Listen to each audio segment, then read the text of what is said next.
vous avez des douleurs chroniques du membre supérieur, vous avez peut-être un syndrome du défilé thoraco-brachial.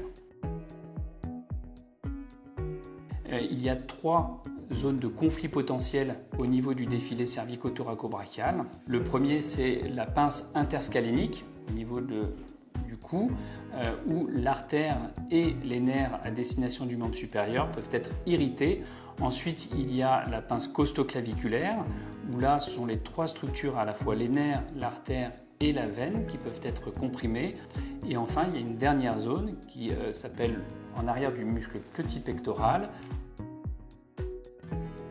Alors pour les causes peuvent être soit congénitales, dues à la présence d'une côte surnuméraire. Ensuite, il peut y avoir des causes d'origine traumatique, suite par exemple à une fracture de clavicule ou une fracture de côte mal consolidée. Et en dernier lieu, il y a surtout, et c'est le cas le plus fréquent, où il va y avoir des gestes professionnels répétés ou en cas d'activité sportive excessive, des traumatismes musculaires.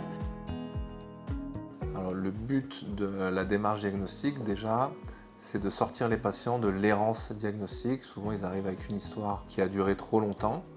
Et notre démarche va être axée d'abord sur éliminer toutes les autres causes de douleurs névralgiques dans le bras, que ce soit par l'examen clinique ou par les examens complémentaires. Il y a certains examens qui vont nous permettre d'éliminer, puis après, on va avoir des examens qui vont nous apporter des éléments positifs dans le diagnostic. C'est assez déstabilisant pour les patients d'avoir des examens normaux, c'est pour ça que c'est important de leur expliquer dès le départ que la normalité des examens n'exclut pas le diagnostic, au contraire. Le médecin vasculaire réalise un échodoppler artériel et veineux statique. Il s'agit d'un examen non invasif, indolore. On recherche les complications de cette compression chronique, comme une oblitération artérielle, une thrombose veineuse, une dilatation de l'artère, comme un anévrisme ou une sténose. Alors, la prise en charge conservatrice du défilé comporte la prise en compte des facteurs irritatifs, souvent professionnels, et ensuite la prise en compte de la douleur, effectivement, une douleur qui va avoir tendance à se chroniciser, qui peut faire appel à une prise en charge spécialisée en centre de la douleur. Et ensuite, une prise en charge kinésithérapique qui va avoir pour objectif d'ouvrir le défilé et qui peut faire aussi appel à l'ostéopathie avec des manœuvres de mobilisation et de libération.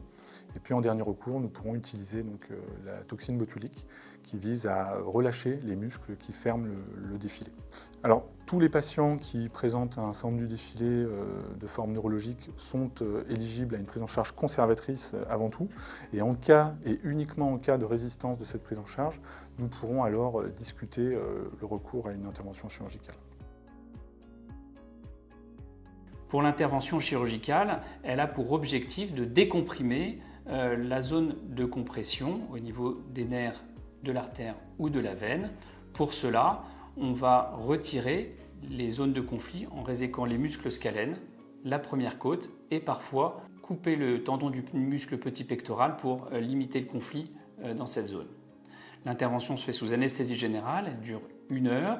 Ça nécessite une hospitalisation de 2 à 3 jours en l'absence de complications péropératoires. Une fois que le patient rentre à domicile, il devra bénéficier d'une prise en charge par kinésithérapie associée à des antalgiques pour limiter la douleur, car c'est une intervention qui est parfois assez douloureuse.